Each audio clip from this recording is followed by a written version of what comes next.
We're back. We're live. It's Comic Conversation once again, folks. Must mean it's Thursday. We're almost to the weekend. We are joined by our illustrious host in his sophomore appearance here. This is David from Beyond the Blast Doors. Hey, everybody. And got a lot of great topics to talk about tonight. And I know I say that every week, and I say that every week too. But there's some really great Star Wars topics that we wanted to cover, and that's why I wanted to invite David here. He is our first and foremost our expert on that. I'm excited to get into that with him. Also have some news around the Fox and Disney updates. Jay and Silent Bob's reboot coming from Kevin Smith. Yeah. And a few other things as well that I want to get into as well. And then we'll wrap it up at the end nicely with a review of Daredevil #1 that came out this year. So pretty cool book, but I don't want to get too ahead of myself. Justin should be here shortly, so we'll be on the lookout for him. And I do want to say, if this is your first time here, thank you for stopping by. Please hit the subscribe button, like button, and drop us a comment too to let us know you stopped by. And if you're listening to us on iTunes, Google Play, SoundCloud, Stitcher, any of those, we'd love to hear from you as well. So drop a comment on any platform, wherever you are. So thank you for that. And I want to get into a couple people here. Mr. Unknown, Iron Galactus are the first couple here, so shout out to you guys. And I'm actually going to, normally we do kind of intros and weekly updates, but I'm going to forego that today because we do have you here with us. So if David, do you want to first, before we get into everything, just tell people about the podcast, about Beyond the Blast Doors? Sure, yeah. Guys, thank you so much for inviting me to be on the show. We tried this, I think, back in May last year, and I always like doing it off my phone. It didn't go, it was a terrible connection, and I felt so bad. So first off, thank you for your forgiveness. Thanks for letting me come back. Beyond the Blast Doors. It's a Star Wars show where we've kind of transitioned in the last 2 years from trying to be a podcast to priority as being a YouTube channel and a YouTube show. So we have a live show every Sunday at 11 a.m. Central. So I think that's noon Eastern. That's 9 a.m. Pacific.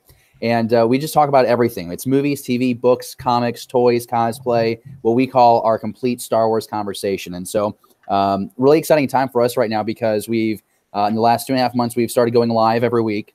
We've upgraded both our audio and video equipment. So this coming Sunday, fingers crossed, we're going to go to a 3-cam setup, and we might even have a live interview on the show. So you guys have been doing this for a long time, and I've just why can I figure this out? And so we got the right people involved. In fact, so I work in TV professionally, so I'm actually at work right now. We did our 6 p.m. newscast about 45 minutes ago or whatnot, but the guy who directs and produces our show is right over there. He works with me. He's a work buddy. So he's helped us elevate our video, our audio, and to do the live show and do the interview. So we're just really thrilled about it. We have Star Wars Celebration coming up in April, and we have a really stellar plan for that weekend as far as how we're going to cover that and how we're going to relay the happenings to everyone who follows the show. So just want to say thank you, JLS, all the guys here on the show, everyone watching for supporting us because I know we're not just 100% comics, even though we now have a new 100% Star Wars comic talk show Beyond the Panel every Thursday night. We try and talk about it all. So just really appreciate everyone embracing us, and hope you enjoy what you hear tonight. And if you do, then come over and check us out on the channel. Absolutely. And link is in the description for this video. So you just click on that. It'll take you right there. But that's one of the cool things about Star Wars is it's not just comics, like you said. It's movies and it's novels and it's everything, and all of that encompasses canon. All of that kind of pushes the story forward. So it's really cool that it's such a multifaceted hobby. And because of that, everyone has their own way into the franchise. How I got into Star Wars, I was 3 years old. My mom was on a work conference. My dad's like, I'm going to show you this movie. You can't tell your mom. And it was just this almost like obsession that started from then on. And I know people who got introduced through comics. I know people who got introduced to Star Wars through toys.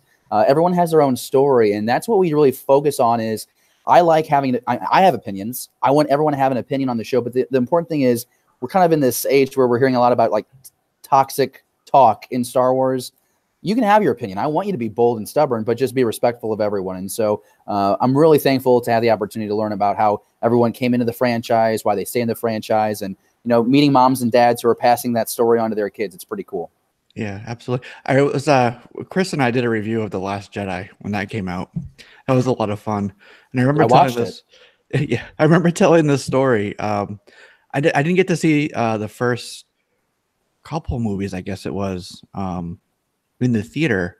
But my first experience with Star Wars was walking into like an old, it was like a movie store. They had the VHS up on the racks. I don't know if it was like Hollywood Video. It definitely wasn't a Blockbuster because it was a small town. But it was so vivid for whatever reason. But I remember walking in and I looked to my right and I saw the slipcover for the VHS case, and it had this really badass like these like spaceships on it. I'm like, whoa, what is that? Years later, not years later, but when I remembered back to it, I'm like, oh, that was Empire Strikes Back.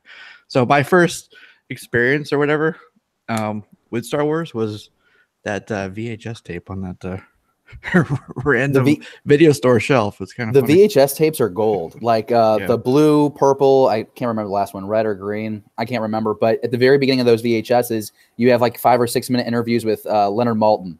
And it was those clips that I say is the reason why I wanted to get into like journalism or some kind of broadcasting, because I just thought it was so cool that your career could be going to interview interesting people and learning about them. And so, yeah, I mean, VHS, that's a great entry into the saga, I think. That's why I'm doing this right now.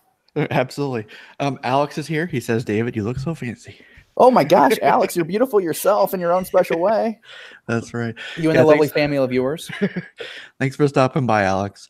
Okay, so I want to get into the Star Wars stuff, but first, it's jumping a little bit of subject, but I want to give a shout out to Oreo the raccoon.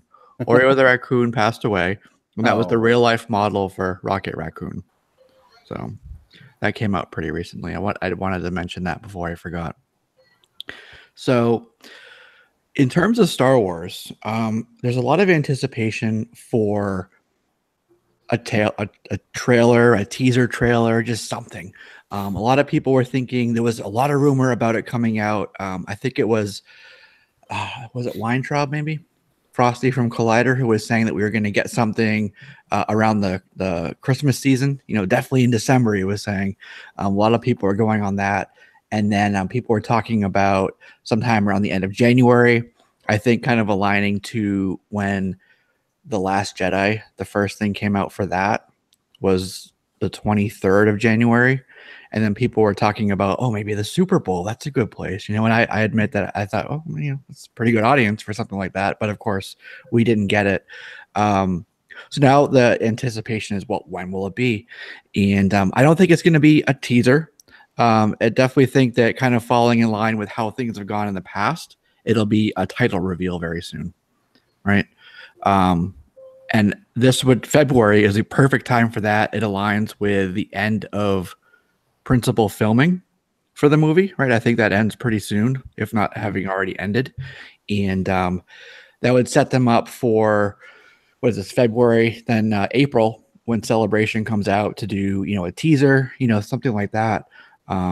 So does that align with your thinking, or are you somewhere else on what we might get? Let's start with the teaser first, or not the teaser, the title reveal. Sorry.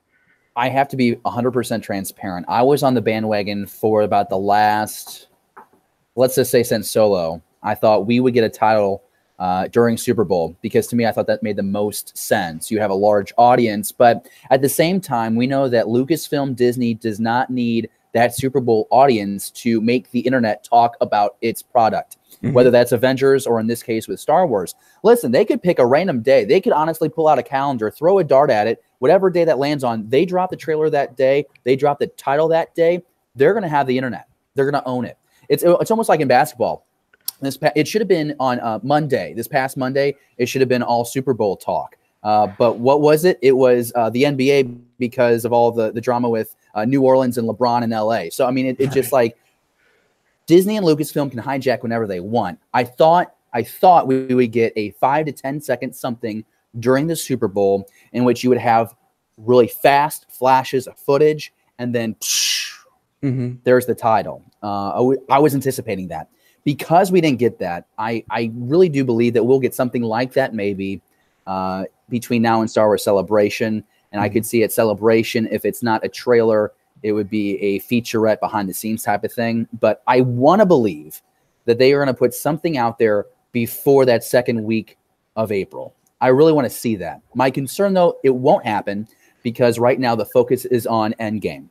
And Endgame is going to be, the final crown jewel of the MCU for Marvel. We have ideas of what will happen next after that, but we're not totally sure. At least I'm not totally sure what's going to happen. And so Disney is pumping everything into this. And I get concerned because we know what happened with Solo. Merchandise for Solo was kept on the interior of the aisles at big box stores. The merchandise wasn't allowed to be on the end caps. That was for Avengers Infinity War stuff. And so I think that's one of the reasons why Solo didn't do well. I'm worried that same treatment's going to happen here. And it's going to happen with the final installment of the Skywalker saga, which I know there are people out there who are like, oh, God, these fanboys. They're always talking about the end of the Skywalker saga. Can you guys just drop it? You're going to get all these other movies with Rian Johnson, Benioff and Weiss, and all this TV stuff. I got concerns. I really do have concerns that we might not get a title, or we won't get the title until the trailer drops at Star Wars Celebration. And I think that the fanfare for this final installment needs to be of the size that we got for The Force Awakens. I know Star Wars is back at the forefront of people's minds now, not the case that we had in 2015, right? With The Force Awakens, you were having to remind people that Star Wars existed. People didn't think that Star Wars was ever going to come back. They thought that George Lucas was done. Lo and behold, he was actually crafting treatments for 7, 8, and 9, which Disney and Lucasfilm ignored, or they read and they just, we're going to do something different. So to go back to the original question, I'd like to see a title reveal on Good Morning America before Celebration. But I think realistically, we're all going to find out on probably April 10th or 11th at Star Wars Celebration. Okay. No, that definitely makes sense. It's interesting too. We're these two massive franchises, Marvel and Star Wars. They're both having kind of the end, but not really, of their franchise in the same year. You know, it'll be interesting to see how they both do. I know Episode 9 is in a really good spot at the end of the year. You know, holiday crowd. It's where Solo should have been. And you know, I talked about concern. You know, Disney owns both of these things, and like I said, they want. You know, this first quarter was a little bit of a letdown in some spots. They want the second quarter to be huge. They want Endgame to wreck at the box office. I get that.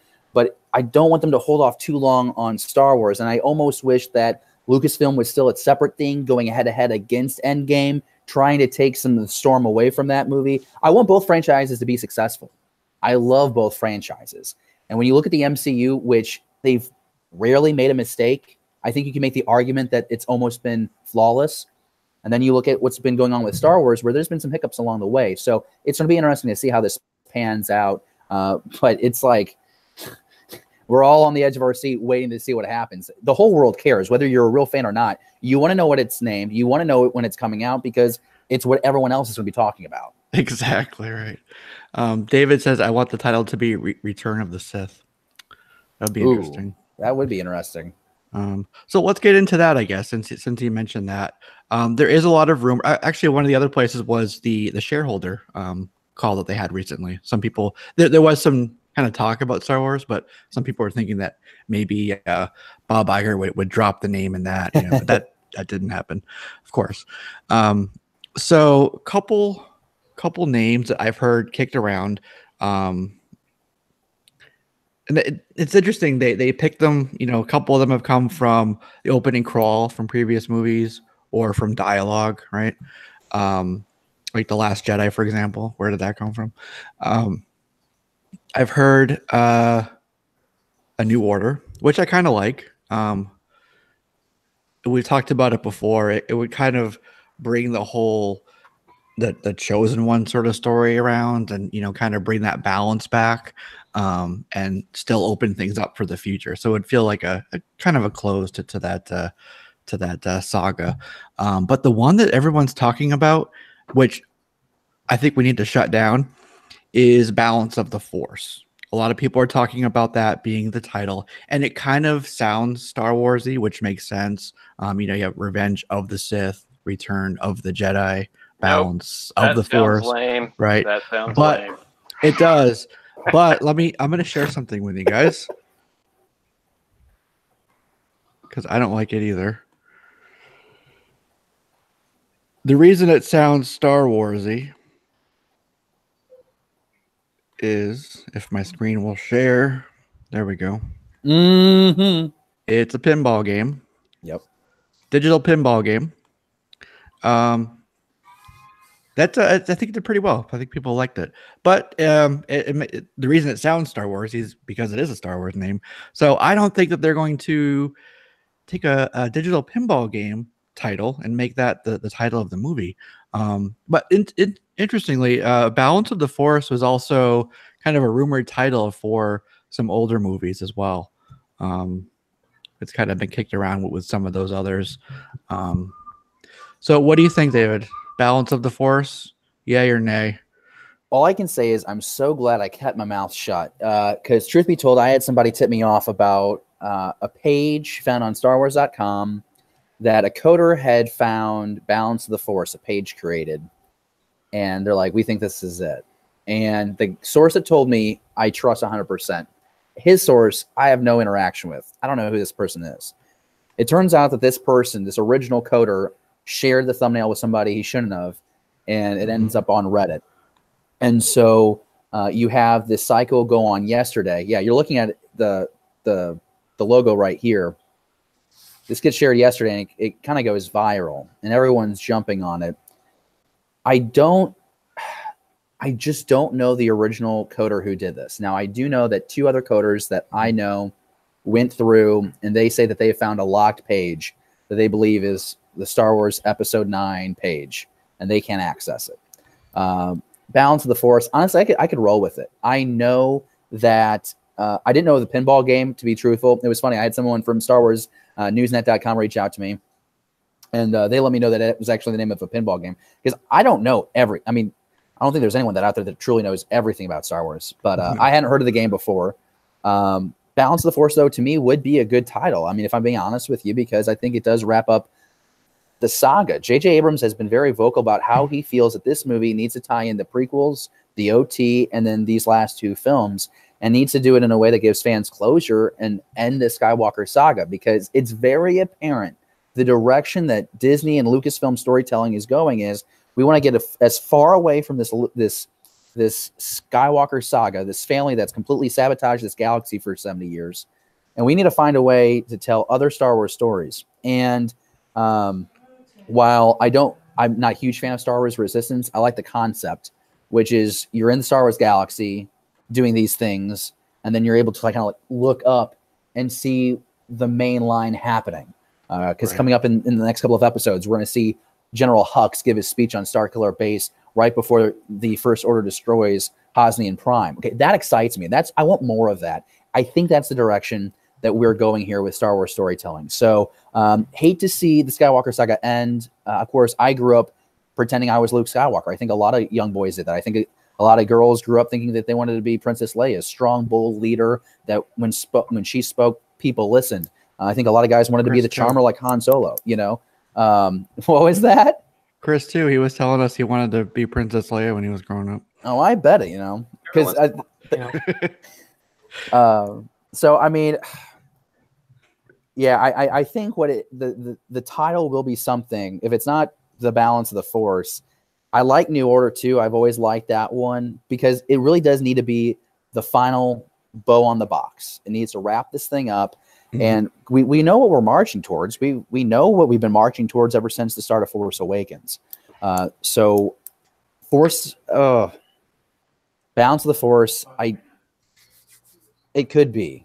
There's no way of knowing. But I think between that and a New Order, which are the 2 that I like the most, I think I'd go with a New Order because I think that there's a chance that maybe if you could get, whoever survives out of this, maybe you're able to see, John Boyega and Daisy Ridley come back 30 years from now and they have their own trilogy. But I would prefer Balance of the Force. Let's kill everybody off, be done with the Skywalker saga, put up on the shelf, and let's just tell new stories, because I think the challenge for Lucasfilm and Disney is going to be telling stories in this main timeline that so many people are so passionate about that no matter what they do, they're gonna upset some fans. It just won't be good enough for some fans. Absolutely. Yeah, it's going to be tough. It seems like Disney has been kind of nervous to steer too far away from kind of the core story. So it'll be interesting with, Rian Johnson's trilogy and, how they are still very much in this world, but not with the Skywalker saga. It's going to be look at the first chance to do a Star Wars movie outside of the Skywalker timeline. They did a 2-hour movie that literally led up to A New Hope. I mean, they told you like the 3 days before A New Hope. They didn't go very far. Mhm. And then they get a second chance and they decide they're going to go with Solo, which I think would have been a great movie. Either A, if they would have maybe had more transparency with Lord and Miller, or would have given Howard the reins from the very beginning. I think you either got to go with, Lord and Miller or Howard, but from the beginning, I think it could have been a lot better movie. Of course, if it was placed in December instead of May, going up against Avengers Infinity War was selfish. Bob Iger admitted that on a quarterly conference call. Mhm. So they need to get away with it. And I think we're going to see Benioff and Weiss, I hope, do Age of the Old Republic, Knights of the Old Republic, that era. Yes, that would be great. I don't know what Rian Johnson's going to do, but I guarantee you it's going to be more well received with The Last Jedi because he'll have his own characters to do whatever he wants with, where there's no fan attachment. The Last Jedi was not the movie to try and do your own. It was a Rian Johnson movie done with Star Wars characters. You can't do. It was a bad move, I think, to do that with the saga film. 100% agree. Good move, however, is the way Mark Hamill likes to troll fans in a fun way. He's kind of getting in on all the speculation about the title, and he posted this recently. He said, "What's the title? When's the trailer? Are you Rey's father? Are you dead, a Force ghost, or did you project off of Octu? Will you haunt Kylo? Visit Leia, Lando? Flashbacks? Third lesson? Is Chewie vegan now? My all-purpose response: 9 answers. Hashtag no leaks." I think that's great. So, a couple others I've heard. Tell me what you think of these: Spark of Hope and Son of Darkness. I could see Spark of Hope. And by the way, like, guys, like, chime in, because like I'm not trying to hog all the time. Like, I'm really not trying to. So like, if you guys want to talk, like, just shut me up. I think that Spark of Hope is more likely than Son of Darkness because it just seems way too focused on one character. Exactly. Like a Spark of Hope. Okay, yeah, we're reigniting. Now I don't know what they're going to call it, the newer Republic. I'm not sure what they're going to do there, but that's for the story group to maybe figure out. But I think between the two, I think Spark of Hope sounds a lot more realistic. Yeah, I agree with you on that. Lords of the Long Box, TiVo says Star Wars Rise of the Force. No. I love you, TiVo, but that ain't going to happen. Yeah. And then watch out in 3 months, they come out and that's what the title is, and then we have to delete this video. Yeah, right. Dang it. Redacted. I don't think they're going to use anything with the word Force in it, to be honest with you. The Force Awakens, and then 2 movies later, something else with the Force in the title. I don't know. I don't know what everyone else thinks. I think it's really hard I've never been one to guess the title. I mean, I do a Star Wars show now, so like that's a topic that everyone tries to do is like guess the title. But like, I don't know. Based on previous movie titles, I don't know, because you had Star Wars, Empire Strikes Back, Return of the Jedi, The Phantom Menace. I remember in 1999 as an 8-year-old, all the big kids were complaining that The Phantom Menace was not the name of a Star Wars movie. And I'm like, dude, that sounds dope. And then you saw Darth Maul with a double-edged lightsaber. And I'm like, that's freaking awesome. And that was one of the movies where the rumored title was what we're talking about now, Balance of the Force. Mm-hmm. That was floating around at the time. I mean, I think you can make the worst movie title of all time is Attack of the Clones. It should have just been Clone Wars. That's just my opinion. But as far as basing it off of trends of previous titles, I think that you're just going to be like reaching far, because the only titles I see really having any kind of connectivity is, you had Revenge of the Jedi that got changed. So you got Return of the Jedi. And then, of course, you get Revenge of the Sith in 2005. So that's really the only 2 titles where I see like any kind of connectivity. So I guess I stink. I'm kind of like a meteorologist. Like, I don't want to predict anything beyond 7 days. Like, I got my 7-day forecast, and that's what I got. 50, and I don't want to go beyond that. Chance of rain. It may rain. It may not. It might rain. You could be cold tomorrow. It could be a scorcher. But I think that's what all fans are doing, because it's like, realistically, we're going to get that title and be like, oh, that seems pretty obvious. Why didn't we think of that? Right. But, with today's internet, I'm sure someone out there has hit the jackpot already, and Disney's just not saying anything. If the title was really out there, I think we already have a statement from Disney, or we'd already have some kind of video saying, here is the title. I don't think anyone's hit it on the nail yet. But that's just what I think. I don't know what you guys think. Yeah. I'm sure somebody's been close. There's enough guesses with enough range there, and people are kind of tying it to things that make sense. So something is, but I agree. I don't think that anybody's hit it exactly yet. Who was the one that said Star Wars Episode 9, I'm sorry, or we're sorry? Yes. That was gold. Episode 9. Episode 9, we're making amends. Yeah. Well, I mean, the toughest part with this movie, I think, is just going to be trying to figure out. I mean, if you're a writer, trying to write your way out of some of the stuff that happens is going to be like almost to the point where I think really when you go in and you watch it, there's going to have to be some type of things that you're just going to be like, okay, fine, I'll suspend my disbelief that this just either didn't happen or some type of thing. Oh, was it like it was just a force stream and that's what something's, you know what I mean? And I feel like, all right, I paid the money, I'll watch it, I guess, but like it's just going to be kind of funny to see how they try to get out of the spot that they put themselves in. So I feel like We're Sorry is a good title. Yeah, Ryan Johnson said, "Ha! Write your way out of this one, you son of a bitch, JJ. For taking my job." What helps out JJ though is what Ryan didn't have. Ryan Johnson wrote his movie taking place immediately after the events of Force Awakens. Yep. JJ, you confirmed that there's a year time gap, and that gives a lot of flexibility. A lot of flexibility, especially when dealing with, you're going to have Leia's death. You're going to have Knights of Ren were rumored to be returning. But like, I think Rey's parent thing, I think that could come back again, even though that a lot of people feel like we got closure in episode 8, that could come back again. There's a lot of people who believe that Luke was projecting himself on Octu. And I'm like, that's like Inception. That's like, that I can't follow that. I can't follow that. That seems extreme. I'm pretty sure projection. Yeah. But there's just so many things to tie up. But I think with giving him that year jump, which I was a firm believer, I really wanted to see these movies kind of follow like the prequels, where you had like this first movie, and now we're 10 years down the road, and now we're another 3 years down the road. Like, I like that much, because now I feel like these movies are encapsulating almost 2 decades of time, and we're really getting a full picture of what's transpiring. The Last Jedi really felt like, one of those Saturday morning, Flash Gordon episodes, which I know is what all this is kind of based on in the first place. But there's a lot of wrap up. But like I said, I think the big thing helping out JJ is the fact that he gets that year. And I think that there are ways for him to incorporate a lot of what he started in The Force Awakens. I think the first thing he's got to do is he's got to do some character correction, because I just think some of these characters we got in The Last Jedi did not reflect what they were in The Force Awakens, which was like 3 days before that movie. Absolutely. Yeah. I got a question. Okay.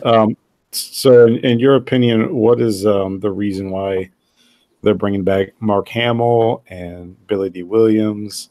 Princess Leia, I understand. I guess they weren't finished with her from The Last Jedi. But in your opinion, what's the reason why they're bringing back those two? So what I think is interesting, I think you have to first start at looking at the OT characters that they brought back from the beginning. You get Han, Leia, and Luke, okay? Those are the good old 3 rebels we followed through 4, 5, and 6. And those are the 3 characters that some fans have been speculating on for more than 40 years. What happened next? You got an expanded universe that George Lucas really was like, this isn't part of my story, but I'm letting fans have fun. He never considered that a lot of that stuff canon. In fact, the Resistance broadcast over at StarWarsNewsNet.com just did an interview with someone, with a journalist, that confirmed that, for example, Lucas hated the idea of Mara Jade. In the expanded universe, Luke's wife hated that, but wanted the fans to have fun, and he understood the value of letting fans have fun with the franchise. No one could have predicted what I would say is a tragic death with Carrie Fisher. Death in general is not tragic. We all born, we all die. It's how it works. She died unexpectedly, a lot sooner than what a lot of people thought. And I think Disney was banking on Han gets to shine in Force Awakens, Luke's going to shine in The Last Jedi, or whatever that middle film is going to be, and then Carrie would close it out in Episode 9. I think because Carrie died, unfortunately, I think the view was, we need to keep Luke and give him some prominence, because we're missing out on what we can do with that final OT character. They say that they're going to give a fitting tribute to Carrie Fisher. Family confirmed that they've seen what they're doing with Leia in 9, and they believe it's a fitting tribute. But you have more flexibility with Mark Hamill and Luke integrating that character in the story, because Mark's still alive. You can only do so much with previously shot footage. They have already said they're not going to use CGI. So I think that's the reason, is because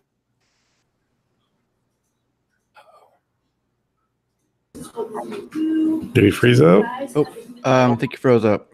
I think Yeah, they- we always have common questions. You guys never answer them. I don't know what your problem is. It was always Luke There we going go. along the hero's journey. And, you know, Han and Leia were just there to kind of support. And that's not a slam on those characters. I'm not saying that, you know, I'm not saying anything. I'm just saying it was Luke's hero's journey that we went on 4, 5, and 6. And I think that you look at a lot of the bulk of the fan fiction and the expanded universe stories is a lot of people went into this thinking that Luke was going to be alive 7, 8, and 9, and that didn't happen. I think you bring back Lando because you don't have Han anymore, and Lando ties you back to Han, and Lando brings you back to the excitement of Return of the Jedi, and helps you bring those bring the close a lot smoother because he brings back all this nostalgia for the fan. So I feel like you have to. A lot of people thought Lando should have been an 8. I personally think that the Maz Kanata scene in Last Jedi, 1, felt like a Battlefront 2 checkpoint and was awful. But if you're going to do something like that, I think that they should have checked in with Lando Calrissian. I think that would have made a lot more sense. Why is Maz Kanata flying around a battlefield, talking on her communicator, or whatever they call it, trying to give them, you know, the information on where they need to go to Canto Bay? I mean, it just didn't work for me. So I wish I could have seen Lando there.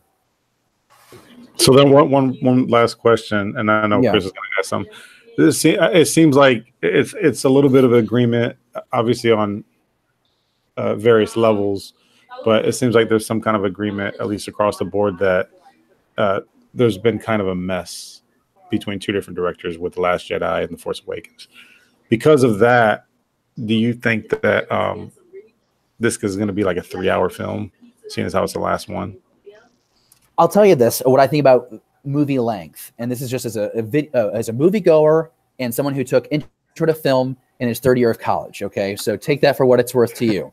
I don't think a movie should be made 3 hours long, and the assumption is that movie will be good. I want the best possible story. So if the best possible story is 2 hours and 37 minutes compared to a 3 hour and 40-minute movie, then give me the less time if it's a better story. And if there's stuff that you had to cut out, then give me the deleted scenes, or, you know, if you want to do an extended version, fine. I just want the best story. So that's how that's what I'm gonna say about that. Now, as far as like a mess, like, it's been documented and it's been confirmed by Rian Johnson, by J.J. Abrams, from actors and actresses, that Rian Johnson wrote The Last Jedi while The Force Awakens was finishing up. And he used it for reference points, and he told the story to JJ, here's what I want to do. He was going to the story group for confirmation, just kind of consulting on, here's where I'm going with the story. This is what I want to do. Does this retcon or does this conflict with anything that's already been established in the Star Wars canon? Disney did itself a favor in 2012 by wiping the slate free and just saying the movies, Clone Wars, Rebels, that's canon. Everything else is gone. We're starting over. I don't know if it's fair to call it for a mess. I call it a mess because when I look at The Force Awakens and I watch The Last Jedi, they don't go together. And what I thought JJ did so well with The Force Awakens was, although at times I felt like it was kind of fan fiction-y, I think I was going to feel that way with anyone, really, because it wasn't George Lucas at the helm with the story. But it felt and looked like an OT movie. And I am for feeling like too much like A New Hope. It just felt too familiar. There were many differences, but he captured that essence, which I didn't think was going to happen. He somehow found the realness of the original trilogy, but then that large scale that the prequels gave us, right? The things that George couldn't do in 77, in 80, in 83, right? When you approach a planet, you see these massive landscapes and these large structures and this variety of creatures, and none of that exists. Some puppets, some CGI. He did a really nice job blending the two. But I think a lot of fans do, to go back to your original point, they feel like it's a mess because the movies aren't cohesive. And if you look at all the movies, you line them up, The Last Jedi does not fit the visual aesthetics or the storytelling of Star Wars. My biggest critique with The Last Jedi is humor that is not Star Wars humor. Yeah. When we started that movie with a mama joke, I was out.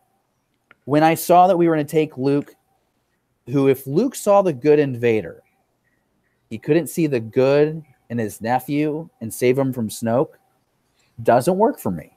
That's true. And that's, I get that some people change, but you built Luke up in a certain way that in 40 years of speculating, I don't want the movie that we didn't expect. We wanted to see Jedi Master Luke Skywalker do incredible feats with the Force.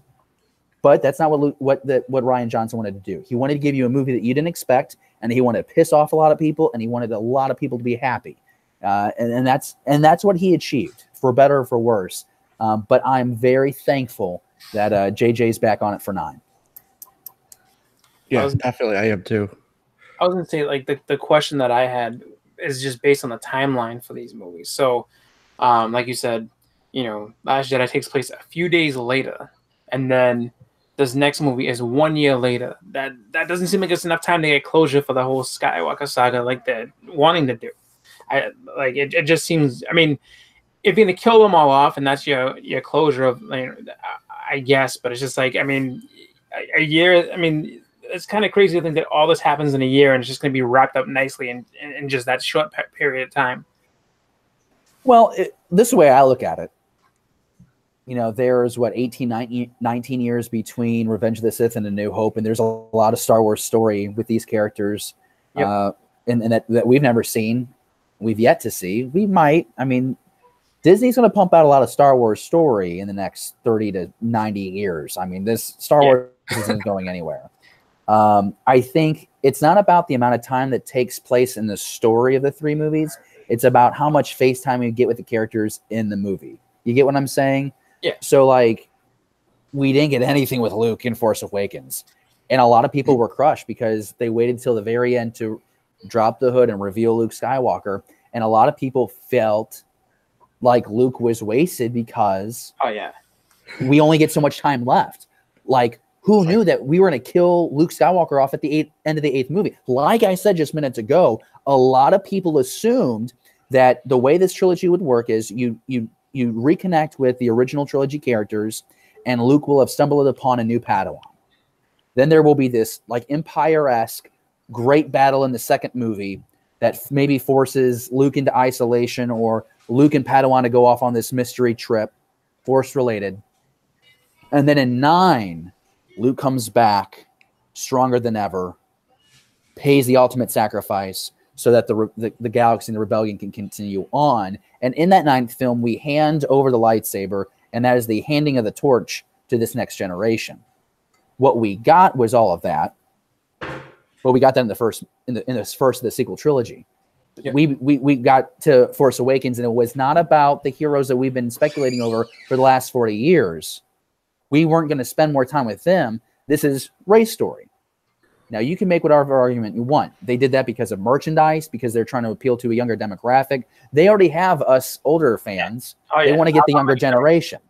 But they still put out older characters in the new merchandise. As far as the film's concerned, do you think they underestimated the level of importance of Luke Skywalker? Yeah, dude. I mean, I'm saying that as a 26-year-old guy who, for 23 years, has wanted to know what happens to Luke after Return of the Jedi. I want to see, like, I go back to an Adam Hughes cover. If you guys want a great Star Wars line, comics, Legacy, and it explores our heroes after Return of the Jedi and building up that new Republic and how Luke kind of built up the new Jedi Order. And you get, Jedi Master Luke Skywalker in the brown flowing robes. And I'm like, that's what I want. I mean, and there's a lot of fans like that. And there's boys, there's girls, there's men, there's women. They all like Luke. And to not have him in any of the marketing for the Force Awakens was mind-blowing, but you got why. You knew in The Last Jedi you were going to get Luke. You didn't get much of him. And the thing about it is there's hints all throughout that movie that make you want to see more Luke. Like, he fights Rey, not with a saber, but with a stick. And the guy falls over. But Luke Skywalker doesn't fall and get hurt. What does he do? Hand out, levitates, and then just gently lays down. The guy can force project himself across the galaxy, and he stalls. And that's a great moment of power. And I love those 2 slide moves he uses against Kylo Ren, I should say. I wanted to see that. And that's I think it's a trap that a lot of us get into, is the fact that because we have social media today, because of the strength of the internet and how many different sources you can go in to speculate and investigate rumors about a movie is you go into these movies with these built-up expectations, and you almost convince yourself that they're real. And so by the time you get in the theater and you're watching the story, and you're like, oh shit, they're not going to do what I wanted. Oh, they're Force Awakens, you're sitting around waiting for Luke, and before you know it, the movie's over with. Yep. And you got a good movie. You got a great Star Wars movie, but you feel cheated in a way. So I have to tell myself sometimes too, because I used to be really bitter about the sequel trilogy. They're not making it for you. They're making a story now that is as accessible to the general movie-going fan as possible.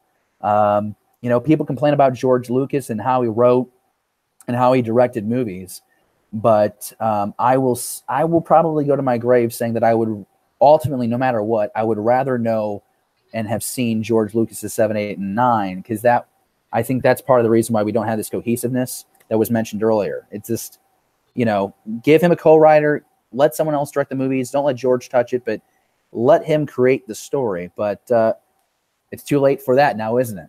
Yep. Yeah. They're not going to undo the movies they've already done. I have a couple quick questions for you about The Last Jedi. Just tell me what you think. Will there be a Force ghost, Luke, do you think? Yeah, definitely. There are some rumors out there that somehow he is able to resurrect himself, somehow having like a physical presence. And I just don't see them doing that. So he would have to tap into the dark side to be able to do that. He would. And, there was, something I loved about the expanded universe was Luke experiments with the dark side of the Force, and he falls, and he has to redeem himself. And I thought that was something that could have been really fantastic to see play in the sequel trilogy. What if he was in isolation, not because he tried to kill his nephew and ran away, but what if he was trying to study the Force and better learn the dark side and fell to it, and he isolated himself because he didn't want to create havoc in the galaxy. And then the Padawan has to go find him, pull him back, remind him that he is good. So as you can tell, I did not get what I thought was going to happen in the sequel trilogy. But no, I think it's going to be a Force ghost. I want to believe, I think we get more of him than we get like of an Alec Guinness Force ghost. I think that he'll be in there for like, I don't know, 5 or 6 scenes. But like, this is not his movie. This is not for OT. I mean, it's not an OT fan movie. This is Rey and Kylo.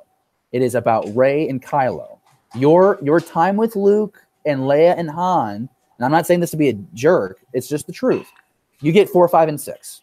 You want Anakin Skywalker's story, you get 1 through 6. Like, that's what you get.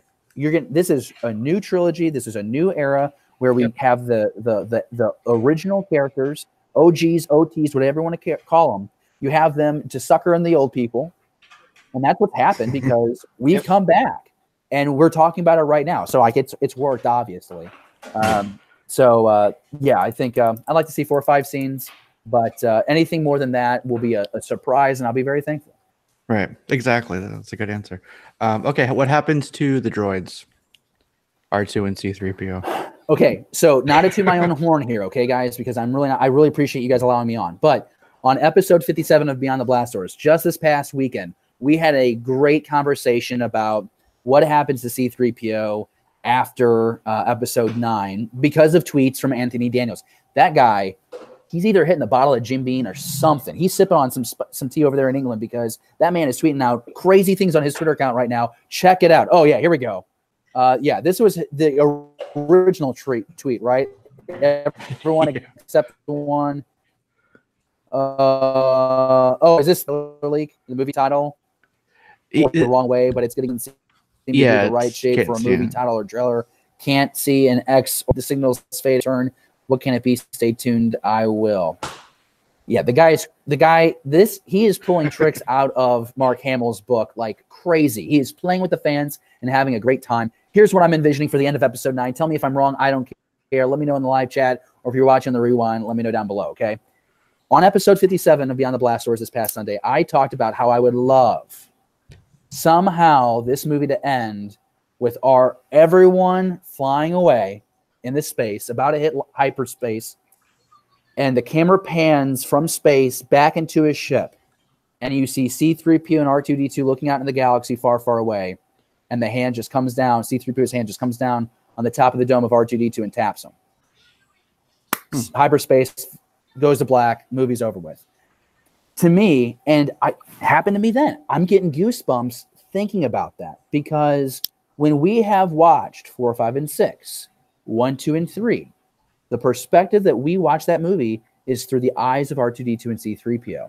And I think it would be a really fitting end to this Skywalker saga if we end it with the 2 droids that brought us into it. I mean, I so clearly, guys, remember when I first saw the original film and the Star Destroyer comes across the top of the screen. You have the Tantive 4 there getting bombarded with laser fire. You pop inside of the ship, and there's this goofy walking protocol droid with R2-D2. And I fell in love with those characters right away. I mean, instantly. And the merchandise numbers over the years show everyone else felt the same way too. So absolutely, that's my prediction. Yeah, I think I think that C-3PO and R2-D2 close out this movie. I think that would be really great. I don't see any value in there's been jokes about blowing them up. I don't see the value in that. I think Lando's going to die because that just is the trend. If you're from the OT, you're going to die. Leia's going to be probably gone by the end of this. To kill him off, basically. Which I don't know if that really serves a purpose, but as we've already mentioned a few times here, the purpose is to make the older generations feel like they have something a part in this game too. So, okay. And then what happens, do you think, to the Millennium Falcon? That's arguably as iconic as any of the characters. I would say the Millennium Falcon is its own character. Mm-hmm. And I think this is a very great question to ask, because it's not like Disney and Lucasfilm isn't making sure that we have the Millennium Falcon in front of us. It's played critical roles in the sequel trilogy. We got to spend a whole nother movie with it when we have Solo: A Star Wars Story last May. If you look back, the most repeated Lego set is the Millennium Falcon. I think it's on its 13th or 14th incarnation. Okay, so the Falcon has always been front and center. Why? Because to some in the Star Wars galaxy, it's a hunk of junk, but to all of us, it's the coolest ship around. Except for the X-Wing, except for the ARC 170, except for the B-Wing. Some people like the A-Wing, but you get my point. I do think that there is a chance that it is destroyed, but I could also see them just giving it off. I don't know. I think in that situation, you give it to Rey or you give it to Finn. I think Rey makes the most sense just because of how much of a father figure Han was, and the fact that she's already flown around in the Falcon so much. I could see her inheriting that ship, and maybe that's what she uses to start training the next batch of Jedi or whatever they are. As long as they don't call themselves Gray Jedi, I don't give a damn. Yeah. Well, there's a theory out there, if you want to call it that, where it's actually Kylo who gets it, Han's son. It seems kind of forced to me, but it's interesting thought. You cannot deny the validity now in Kylo Ren surviving Episode 9 and getting a redemption story. Because up until 2015, Star Wars was ultimately a story of redemption. You meet Vader, who there is arguably no more well-known villain than Darth Vader, and he is 100% bad to the cybernetic heart that he has. And there's just not much worse. And then by the end of Return of the Jedi, you've learned that he was this great Jedi warrior who fell from grace. Prequels kind of flesh that out more so. But Vader gets redeemed. I mean, the baddest villain of all time, better than, and wanted the sequel trilogy with Kylo, because I think that Kylo Ren, Adam Driver as Kylo Ren, is the best part of these sequel movies, and it's not even close. Like, it's not even close. Kylo Ren is the best thing about the sequel trilogy. Sometimes people are just bad. Yep. I watched the Ted Bundy 4-part documentary this past weekend with my girlfriend. Some people are just bad. Ted Bundy, there's no redemption for that guy. He's just bad. I made this point a couple weeks ago. He just sold shoes and hated it. Right. I made this point on Beyond the Blast Doors a couple weeks ago. Hitler is responsible for like 20 to 30 million people losing their lives over a several-year span. But if he cuts a check to the Salvation Army right before they execute him, is he redeemed all of a sudden? Does the world forgive him? Forget about the war. No, some people are just bad people, And that's how I view Kylo Ren. The guy killed Han Solo, but on a larger scale, this guy had a part in blowing up, 5 or 6 planets? Yep. Billions and trillions of living beings? Like, some people are just bad, and that's okay. The lesson here, the morality lesson that Disney should be encouraging is, listen, some people are just bad. You have control of your decisions, and you can recognize the temptation to do bad and stay away from them. But if you give into it, you're going to lose. Because if you look at, Star Wars, Age of Republic, great maxi series, comic series happening right now. They just this past week had the Anakin Skywalker issue. Stumbles across some slaves on this planet. He thinks he's destroying a separatist base, but he comes across the Trade Federation has slaves, and he just destroys them. And it brings a very interesting conversation when you look at Vader as a whole. He's always a slave. He's first a slave to Watto.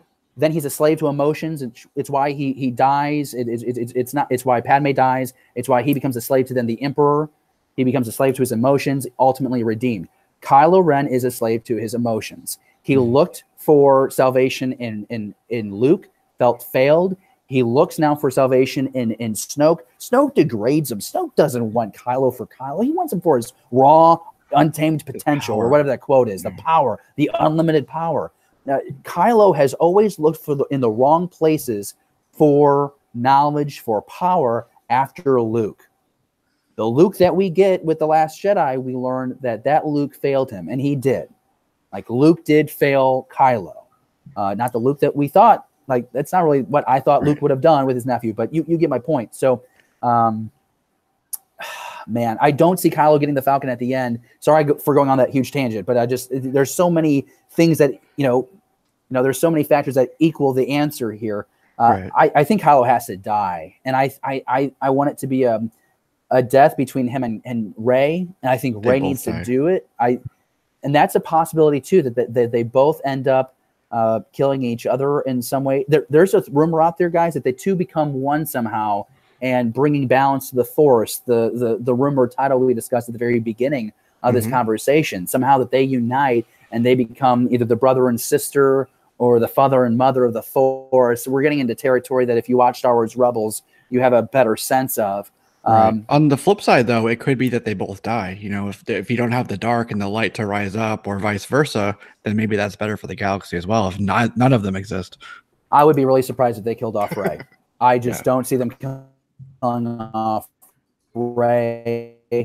I see them letting Kylo die. What I'm feeling die, but don't think it will be an ultimate sacrifice. I wouldn't be surprised if he was compromised, if Leia is somehow tied into this. And he decides that he can't kill his mother. He killed his dad. He killed all these people, but he can't kill Leia. And he ends up dying to allow her to carry on. I wouldn't be surprised. And then Thanos comes up and throws her off a cliff at the end. What would be great is if Thanos could snap and we go back to 2012 and right before George sells Star Wars, we're like, George, wait. Yeah, hold up. Now we're gonna let you do this, but first you need to make 7, 8, and 9. You'll get backlash, but you'll be a lot happier about your legacy when you're on your deathbed. I agree. Yeah, that'll be funny. So go ahead. I'm sorry, I didn't mean to cut you off. I feel bad. I feel like I'm talking so much, and I don't want everyone else to feel like they can't be part of this conversation. Well, no, that's exactly why we invited you here, because I want to hear what you have to say. But I do know we're getting up towards that hour mark. So I wanted to ask you just one final question here, kind of going back to what we're talking about. We're doing at the beginning. Okay, good.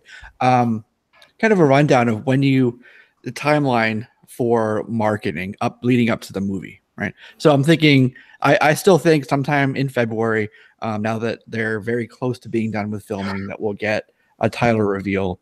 I think at Celebration, there'll be like maybe a teaser, maybe like a poster. They usually do a little poster for that. They always do a Vanity Fair spread that comes out in May, right? They did that for The Last Jedi that came out in May. And then you have summer. Summer's big. You have San Diego. You have D23. You have the parks opening.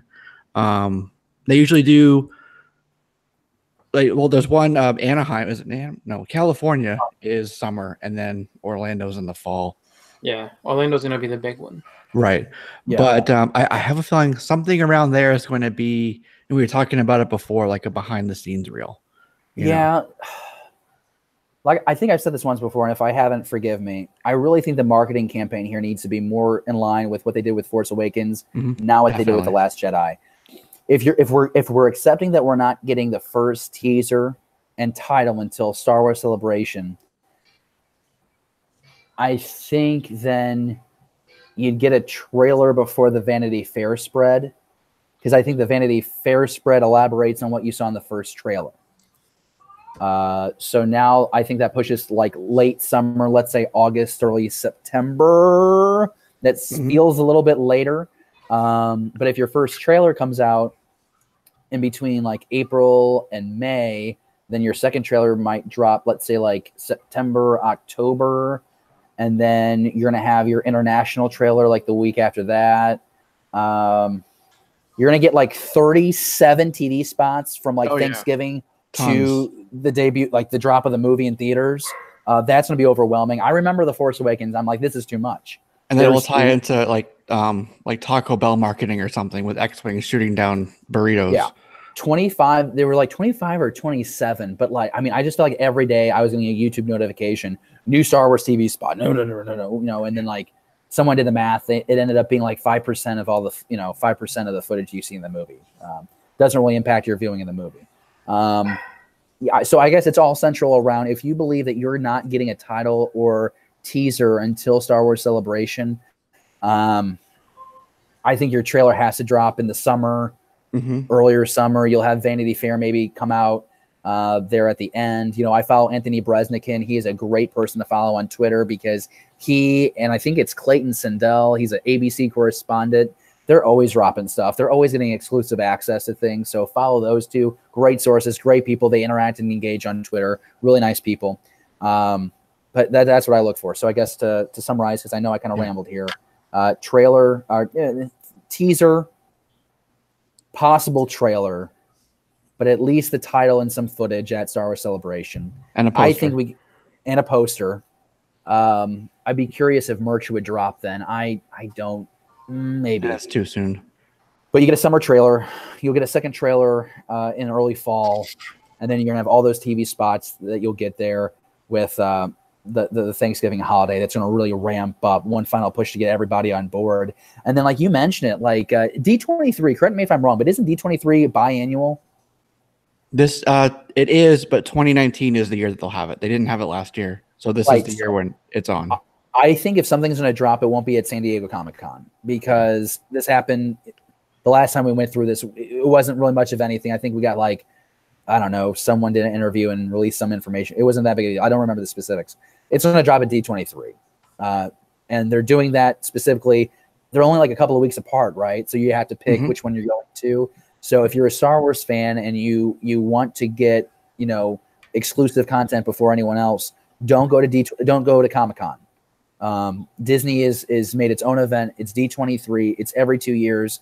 And if you're going to learn something about a Disney product, it's going to be there, which really stinks, because I think I kind of think it's a shame that they're trying to take away from the San Diego Comic-Con and these other large-scale events that have been around for a while. That's frustrating, but yeah, D23, you're going to get something big there too. Yeah, it seems that they really are trying to pull everything under their wing. Disney is, whether they're doing it with, streaming properties or physical properties. Oh God, that's streaming. The Disney Plus. I don't know do we have time to talk about Disney Plus at all? Yeah, definitely. What I would love to get your guys' thoughts on this, because I think this is the shift in storytelling for not the MCU. I think the MCU, we're going to continue to have movies, and my guess is, and again, you guys are tied in this a lot more than I am, but as a comic book reader and as a fan of the MCU, I somehow think that they're going to go from the Avengers into like this X-Men. I think the X-Men now being integrated, everything. I think they're going to be kind of like front and center for the next decade, but that's just my speculation. Star Wars storytelling is transitioning to TV. It's going to be streaming. That's going to be the emphasis. I don't think we're going to get these Benioff and Weiss movies, which also Star Wars Celebration, we might get something on those, because they have said, Benioff and Weiss, they're not saying anything until Game of Thrones debuts, which is in April. Right. I'm hoping we get a Mandalorian something. You'll get Mandalorian something, because that series drops this end of the year. And think about it, guys, $100 million into 10 episodes of what we think are hour-long episodes. Yeah. I mean, that's crazy. Think about it. You can get that Obi-Wan now instead of an Obi-Wan movie. What if you got 10 episodes at the least with Obi-Wan Kenobi doing whatever in between 3 and 4? Like, that's insane. It's so clear that Disney is transitioning its focus of Star Wars storytelling to TV streaming. You see that with how they're interacting with children with Star Wars Resistance. Every time you see something drop with Star Wars Resistance, yeah, you can watch it on Disney XD, but here's where you can go and stream it. They're grooming the young consumer now. And it's going to be interesting to see how this evolves, because The Mandalorian, which everyone's freaking out about, because you have Jon Favreau, Taika Waititi, you have Dave Filoni, the creator and executive director and director of Star Wars Clone Wars and Rebels.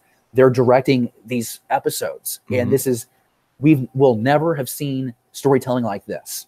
But what does a limited series in this form mean? Because to me, a limited series before this meant one season, and this is all you get. But a limited season really does mean now, like, you can get 2 to 4 seasons. I mean, I look at like Daredevil and Punisher and Luke Cage. Those are limited series that were available on Netflix until they were just yanked. Well, you guys have talked about that plenty. So I'm really excited for Disney streaming.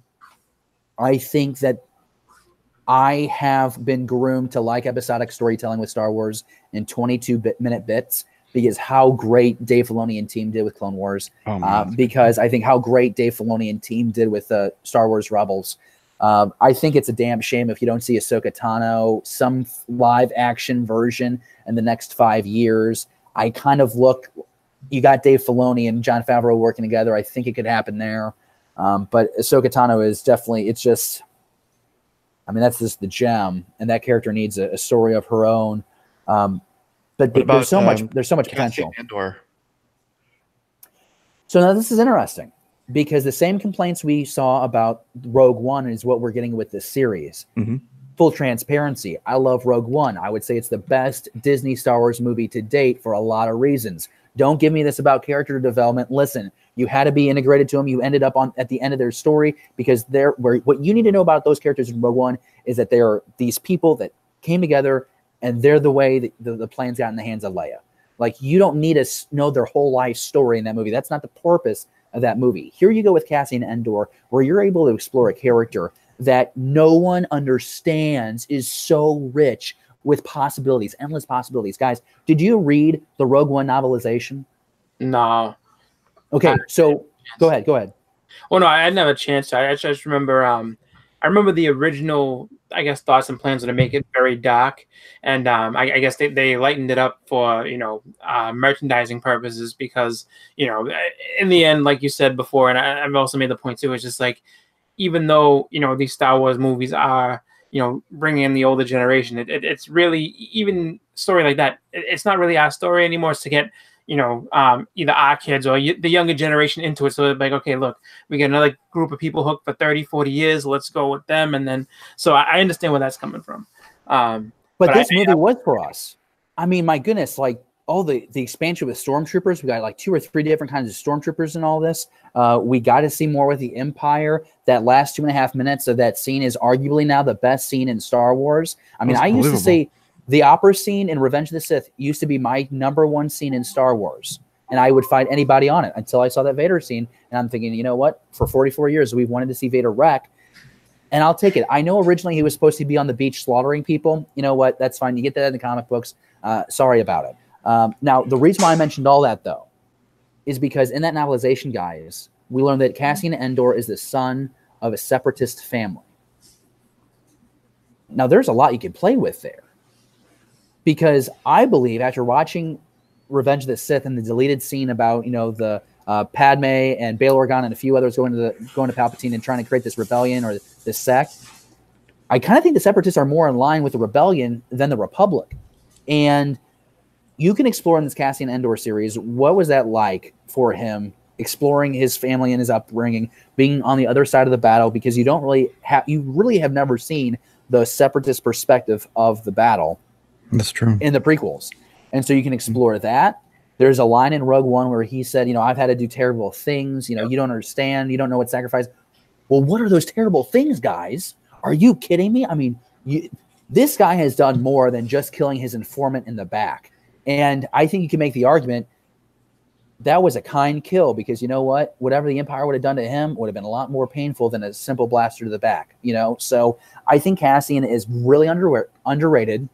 I think it's because of, well, I can't even say that, because honestly, overwhelmingly, Rogue One was well respected. I mean, more than $1 billion at the box office, and merchandise sold. And you don't hear people complaining about that. I mean, The Last Jedi is still the one that everyone wants to talk about, and they don't talk about Solo because people didn't go see the movie in the theaters. So I think that, I think Cassian Andor, dark horse. That will be a top 10. To me, that's a top 10 moment of 2018 is the announcement of that series. But it's low top 10 just because of all the other things that happened. So as we look as we look at 2019, it's still a top 10 event to await, but it's on the lower, it's in the bottom 5 for me. That makes sense. I mean, it's got some really good competition for those top spots there. So, you know, to say it's at the top, it's at the bottom, that's still really good. Oh my God, yeah. Episode 9, the drop of Mandalorian. You had the finale of the Star Wars Darth Vader comic that Charles Soule did that he just crushed. I can't wait to see what he does next, because he just wrapped Daredevil. You guys mentioned you're going to be talking about Daredevil #1, and he praised it all over Twitter yesterday. So excited to hear what you guys say about that. But, you know, I would hope that he would take over the main Star Wars comic line just because he did such a great job with Vader. We know that Kieran Gillen is done with the run after, I think, issue number 67. I think that's right. Yep. So it would be really nice to see Charles Soule stay involved with that. You're going to have this Jedi Fallen Order video game that's going to be dropping later this year. And hey, say what you want. I think EA really has screwed up this contract. I'm trying not to swear. I don't want to break any rules. You know, EA has really manhandled this contract. I mean, the fact is you have 2 games. You've had 2 canceled. In years they've had it. Contract. 6 years, and they still have it until 2023. And you look at this and you're like, man, I miss LucasArts when we would get like multiple games a year. I remember if there was a movie that released, you got a game that was of the movie that you got to explore. You got the Battlegrounds, you got the Battlefronts, you have all the PC games, people go back to Knights of the Old Republic. You know, so if I could ever come back and talk about that stuff, like I'd love to talk about EA, because there's so much there. There's so much there. That's funny. No, I absolutely agree with you. They've screwed up the contract that they've had. They could have done so much more with it. But at the earnings call, we have a great relationship with EA. Yeah, we're sticking with them. He says we've tried to make our own and we're not very good at it, so we're just gonna stick with our publishers. So we're talking about like Square Enix, talking about EA, which I think the general consensus is exactly what you were saying. Go ahead. I was gonna say there's a bunch of publishers they can go to that can make a good game. I mean, the fact that EA makes a lot of money. EA is a big name, and where EA also kind of shoots themselves in the foot. Actually, shot themselves in the foot pretty badly too. The new Battlefront game, they use the same engine for the what's it called, Battlefield, and everything like that. But then no destructible environments. Like, well, Star Wars doesn't really have that. Like, of course it does. But then the hiding things, features of the game behind microtransactions and everything else. Yeah. I mean, they tried to nickel and dime everybody to death. When your game has international issues, where with gambling and minors, you did something wrong. Like Bob Iger had to step in, Disney had to step in and be like, EA, you can't do this. Get rid of this crap. You're upsetting our consumers. For every point that you just mentioned is exactly why people aren't satisfied, because you've got the first Battlefront and there was no story. It was just online play. And then you got a really good campaign with Battlefront 2. But the problem was it was like a sequel to a book that came out. And so you read the book and your lead protagonist is this bad Imperial brainwashed officer. And then you get into it, and then 3 missions later, you're good. Yeah. Like it was so rushed. It was only like a 10-hour thing. I'm not trying to be greedy. I'm not trying to complain. They don't make video games for me anymore. They're making them for the kids. But still, that was the best that you could give. So this Jedi Fallen Order has to crush across the board, or else I really do see, I want to believe that Disney will look for an out clause on that contract and get out. If this game fails, it has to be over with. But then Bob Iger's comments that you just mentioned, man, I don't know if they would do it, because he wants to say that it's such a good. You really put your foot in your mouth with that statement, because if you do come back in a year and get out of this contract, people are going to come right back to this quarterly phone call and say, well, why did you say, well, you got to save face. I mean, just think about on the last call, the big story was the fact that he said that movies would never debut, Star Wars movies will never debut on the streaming service. Movies are meant to be for the grand experience in the theater, which I agree. But you can't back yourself in that corner, because if the streaming service takes off well or exceeds expectations, they're going to drop more on there, because they can go right into your home. Yep. Absolutely. And I'm really missing, or I guess disappointed, didn't play it, so I can't miss it. But the open world game, I was really looking forward to that. That was long in development, passed through two different publishers. Is that the 1313? No, the one from the slums or whatever it was? Well, 1313 was the last game that LucasArts was working on right before LucasArts was shut down. But since then, I believe it was EA Vancouver that was working on this open world Star Wars video game. From Respawn. And they went out, and I'm blanking on the guy's name, but they went out and got the guy that just did that. What was that? Destiny? He did just did an open world video game. So follow the logic here. You're doing a Star Wars open world video game. You now just get arguably the best name in gaming who just did an open world game to come do your video game. They work on they get the designs down, they start producing the game, and they go, yeah, we don't really like what he's doing with this. It's not what we're envisioning, so we're going to cancel it. Okay, so what? You're the exact thing that you wanted, he's giving you, but it didn't meet what you wanted. Yeah. EA just doesn't know what it's doing. It's trying to buy out all of its competition, but then doesn't have the internal structure to be able to follow through with anything that it's promised. Well, the thing is, too, I mean, you already have. What makes that so stupid is, like, even if he's not going the direction that you want, you could still get someone that head up that project and keep going, because you have content, you have concepts, you already have architecture for this game already set up, and you're just gonna throw that all out. Okay, well, it's all about of what could have been. And you mentioned 1313, which I think would have been an incredible game. There are hints that parts of that game are influencing what we will see with The Mandalorian. The Mandalorian concept rendering that we saw several months ago that first dropped of the character that we now know Pablo Pascal will play. It looks very much like that 1313 bounty hunter. So excited to see how that ties into it. I know Taika Waititi has just talked quite a bit about, he recently talked about The Mandalorian and how that show will go. I have optimism. I will tell you this. I mean, because I don't want to end on a sour note. Be excited the fact that we know that there's a 20-minute demo of Jedi Fallen Order going around right now in EA. People are playing, and there's a lot of positive reaction to. Be excited for that. Be hopeful for that. No one here, we've talked Star Wars for an hour. No one here wants Star Wars to be bad. No one wants the episode 9 to be bad. Everyone wants it to be amazing.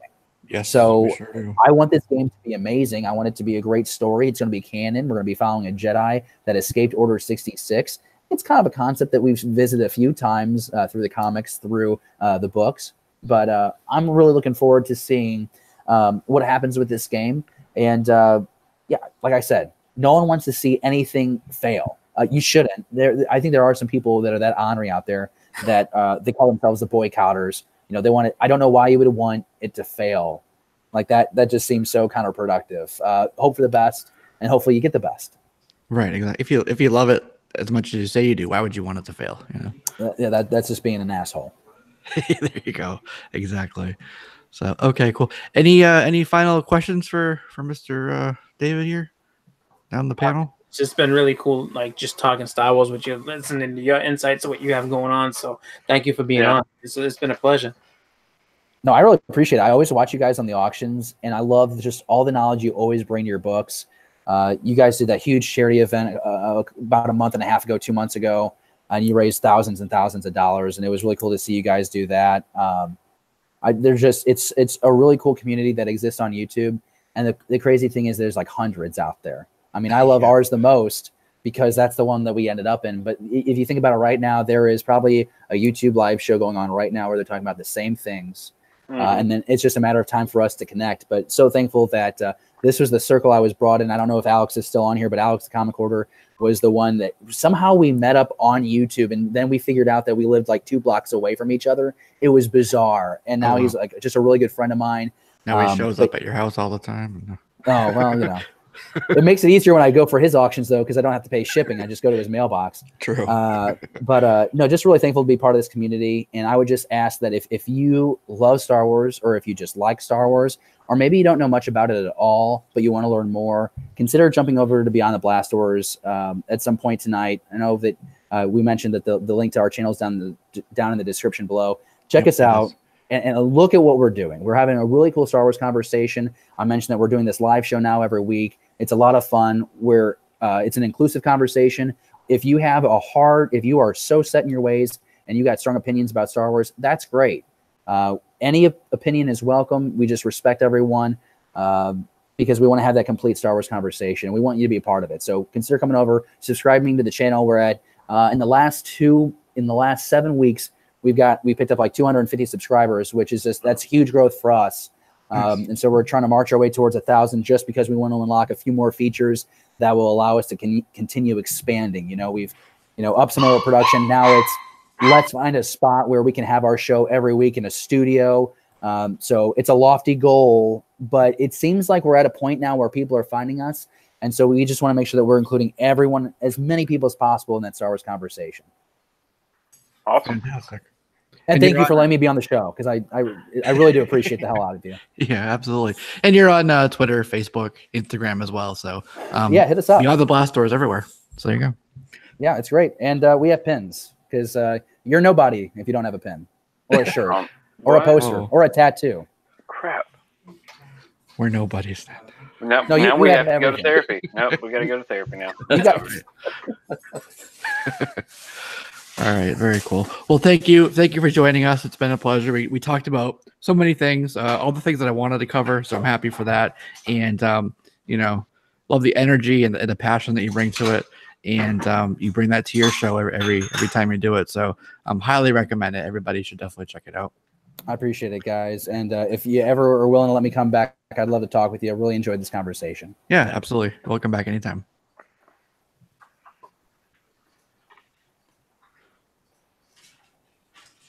And there we go. All right. So the other thing that I want to talk about with you guys was actually something that we mentioned a minute ago, which was Daredevil. Daredevil #1. Want to make sure that we cover that because we're running a bit long here. We got a couple of things to go over. But did you guys get a chance to read the book? I didn't read it. I did look through the art and everything. Looks pretty cool. And honestly, like when I was flipping through, I was just like, it was a situation where I was just kind of trying to figure out what books to pick up, what books to kind of, try to grab a little later on. So I'm definitely going to pick it up a little later on because it just seemed like, just from the art, the way it was flowing, that like the story looked like it was going to be a pretty good one. So I definitely think that they are building to something good. That I think that the run is going to start off hot. Because it seems like they want to capitalize off the ending of the last series to try to, flesh out that whole situation where, it looked like he was pretty much getting left for dead. So I will be picking it up. I haven't had a chance to check it out, though. I guess really long answer to say no, but I thought it was really good. Did you read it, Edwin? No, the place where I go to read my digital copies didn't have it for whatever reason, so I didn't get a chance to do it. I understand. I liked it. I did too. I mean, it's a good, like, it's Daredevil on his way back to being Daredevil. Yeah. Or maybe not. Maybe he's getting tired. Maybe he's going to hang it up. There was a point in that issue where they kind of alluded to that, and I was like, no. Where he slept on the rooftop with his foot? Yeah. And he was like, oh. Yeah. Don't quite have it back yet. But no, I mean, I liked it. I like the art. I was hopeful in the art. Like the last series, kind of ended with some art that I wasn't like too thrilled with, and then that Man Without Fear like interlude series that we got there was kind of okay. But this feels more, I don't know, gritty Daredevil. Yeah. So I like that. Well, real quick, I know the Daredevil's been good in the past. Who was the artist and who was the writer in this one? Zdarsky, right? Chip Zdarsky Zdarsky and Chichetto. Yeah, Cicchetto, Marco Cicchetto. Yeah. Okay. And was it like it was a number one, so what was it, like a $5, $6 book? No, it's $5. $5. Yeah. $0.99. Yeah. I enjoyed it. I thought it was a really good establishing kind of first issue. It You seemed know, like it. Yeah, I Kinda- thought. Go ahead. I'm sorry. I would say just kind of let you know where he's at. You know, post trauma. Kind of sets up, you know, Hell's Kitchen and the city overall, and you know who the mayor is, and you know these cops that may or may not be dirty cops, and just gives you kind of an idea of what's in his head, and you know, based on that internal struggle, where that story might go in the future, and just kind of, does he want to, like Justin said, does he still want to do this? Can he still do it? You know, Right. So, I like that for Daredevil. I think that's really, that's really where he needs to kind of be. Like, not at all times, but like, I think it's good to have him in that whole role of being uncertain, just because that's always, I think, where he kind of thrives best, and really is able to redefine himself, to figure out, you know, like, hey man, like I could hang this up, I could stop, but I mean, what's going to happen to my part of the city? Like, you know, because that's ultimately, you know, what always brings him back is just that he doesn't want to see where he lives go to crap, and that's where I think that he kind of comes from with it. So you know, it's good to I remember I think it might have been Frank Miller who said it, and it was a long time ago. It was an interview that he had done talking about you know, I think it was like the Dark Knight and everything. It was just like, you know, I have to have a story that gives Batman his balls back after, like, you know, a long period of time where, like, you know, he was just really campy and just kind of like this, you know, not really the hero that you would expect him to be. Like he wasn't the Dark Knight. He was more just of a, you know, kind of comedic version of himself. And I think that you kind of have to do the same thing with Daredevil. After a while, I mean, I would never go off and say that he's ever been comedic, but I think that he kind of loses his way, you know, from being that street level kind of, like, you know, I'm in the middle of a fight here. I think that sometimes, you know, it just kind of gets away from being that, and it's good to get him back down to being like, because he is a street level gritty. Oh yeah, this is definitely an issue that like breaks him down, or breaks him back down to the ground, and kind of takes a shot to the ego in this issue. One thing that I really like about this is kind of the psychological aspect of it. And there's like a big part of it is that he is still, after all these years, all these decades, still struggling with himself with being blind, and kind of what that means, you know, for his world. And I thought that was really cool. I think, I mean, I think it's cool for him to have those. I mean, just because it humanizes him. I mean, it's great to see him, you know, team up and fight alongside of, like, you know, the Avengers, and fight alongside of Spider-Man, and just all these little different things that he's been Ultron. in. You know what I mean? Yeah, like I've seen, you know, he's fought he's fought against like Sabretooth and stuff alongside the X-Men and all that. It's just like, but in the end of the day, you know, taking on potentially dirty cops, you know, street thugs and all the rest of it, and like, you know, Bullseye and all these other people that are just kind of like, you know, in their own, you know, just kind of stuck in that little like spot in the city, trying to like ruin things around the area, and him trying to clean them up. Like, that's where he needs to be. It's back to being the devil of Hell's Kitchen. Exactly. Yeah. You know, kind of like that whole, and it's funny just how similar he is to Batman in that way, of that, like, you know, even though he's, you know, he's definitely a hero, he's definitely out to help the people, he's definitely there to be, you know, a force of good, but just the devil of Hell's Kitchen. Like, if you're just a regular person, you know, just regular person walking the street and just like, hey, you know, this is where the devil of Hell's Kitchen hangs out. You don't know if that's a good thing or a bad thing. And well, let's put it this way. You know it's a bad thing that he's hanging out there because bad things are going down, but you don't know where he's coming from. Same thing with, you know, Batman being the Dark Knight and all the rest of it. You know, the regular average citizen doesn't know where he's coming from. You hope he's going to help you out, but I mean, who knows? With a name like that and just his presence, you know, kind of think twice. Speaking of being close to Batman, though, like, I mean, tell me Red that's Batman. not like Batman-esque. A Red Daredevil Batman. shot right there. Red Right? Batman. Yeah. Red Batman. Look, there goes Red Batman. I mean, and he's a great. I mean, just overall, I think that it's good to see him get back to being, get back to being the hero that he should be. And so like I said, I think it's going to be a fun read, and I hope that it's something that stays strong for a while. Like I hope it goes a good 2-3 years of like just strong issues if they can keep the team together and really just tell some good stories. Right, and keep them out of War of the Realms. Just keep them on the street. Oh, I mean, he's in it. He's on the cover to the preview of it. Anyway. Yeah, he's actually kind of like Son of cover too. I mean, he's right in the middle of it.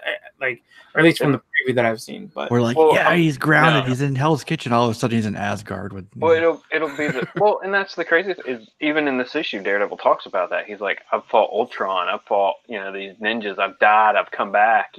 Like it's a good actual starting point, I think, for a lot of people because it kind of gives you that whole history of Daredevil as it goes through. It gives you flashbacks of what he's gone through. So overall, good issue. Yep. I will have a write-up and a full review on it tomorrow over at Comic Frontline. So come check that out. Sweet. All right. So last question on this, then we'll get to the others, and we can just do a couple quick thoughts because we're getting up there. Up against it. Yeah. So you said it was $4.99? Yes. Do you recommend people buying it at $4.99 full price off the rack? I mean, if you're a Daredevil fan, you're going to grab it. I don't know. You might want to. I don't know. If you've never been a Daredevil fan, is this the series to start with? I don't know yet. We've only got issue 1. It was good. That's a tough call. Yeah. Seems like a good jumping on point, though. It's I think so. So if you're interested in the character, I mean, it's $5. Just throw it down. All right. And where are you at out of 5 stars? Wait a couple weeks. Yeah. I mean, as a Daredevil book, like I said, I enjoyed the art. I liked what they did with the story as it kind of leads up the ending. To where the news report's coming across, Kingpin's hearing the news report, like that whole part there at the end, kind of got me and made me like, yeah, this is a Daredevil book. So I'd give it a solid 4. 4, excellent. I wouldn't see when you say that about if kind of like the jumping on point and everything like that, and then you go with wait a little bit and this and that. You never know. I mean, when they're going to reestablish, because I think about Immortal Hulk, and it's just like some people be like, oh well, it's just a Hulk book, but I mean it for what it was. I mean, it's been very good, and also it's one of those things where it got popular and introduced some new characters and stuff that people would just that now are driving that story, and it looks pretty cool. So it's just like I would say, without full out reading it, but you looking at what you've seen so far, and I know it's hard to get, a full out. Plus, it's got a good writer on it. He's got a good following. If you enjoyed what he did with the Peter Parker, the Spectacular Spider-Man, like that run he was doing, that was a solid run from Zdarsky. So, I mean, a lot of people are going to follow just the writer, I hope. Yeah. So I'm looking forward to it. Like I said, I'll end up picking it up, and I'm going to end up being a little late. I'll probably get it this weekend, but it was just a lot of stuff came out this week that I was like, pick up this, and it's just like couldn't get it all. It's just It was a big week. Yeah, especially at $5 a pop. I hear you on that. Yeah, and that wasn't even the worst part, man. Stupid X-Men book. Yeah, it's like triple size but quadruple priced. Exactly. Yeah, I think I'm right with you. I would give it a 4 out of 5 stars. Yeah. So, yeah. Okay, so let's run through some movie TV news because there's some interesting things to talk about. Lightning round. So like Disney Fox stuff. Endgame. Avengers Endgame might be 3 hours long, and there's talk that there might be an intermission. No. Really? Yeah. I would hope. I mean, I get intermission. I've only been to one movie that had an intermission, and that was Grindhouse. Yep. And it seemed like a fit just because Grindhouse was really long, but how long was Grindhouse? Huh? How long was Grindhouse? I was like, I think around like 4 hours, but it was just like all these different like shorts and stuff like that. Like you had like 3 like main big movies, but then a bunch of other like little small stuff that was in the middle. But I think that I don't think you need an intermission. I mean, it doesn't matter. I don't want one. I don't want one either, but whatever. Yeah. I think it takes away from the momentum. It kind of Yeah, I mean, especially because we're gonna put that intermission. If it's gonna be like a big pot, no. Yeah, let's pass on that. Yeah. Pass on the intermission. Bad idea. Okay. No need No for that. intermission. It just 3 look, hours. you I'm beat cool that. with the 3 hours, but if you can't make it through 3 hours of a movie, okay, there's something wrong. And I'm sorry, like I mean, like whatever. maybe don't get the large Coke. a movie. No, you got to go back to Titanic. Titanic was a 3-hour film. Yeah. And Most people people sat through the whole thing. let's just Even put it the like Lord of the Rings. You know, yeah, that's like Lord of the Rings. Some of the Harry Potter movies are 3 hours long. No, Yeah, no intermission needed. yeah. you just sit down, you watch it. If you can't do that, then shit. I don't know what to tell you. Like I think we'd all just be excited to sit there for 3 hours and watch an MCU Avengers film. Yeah, exactly.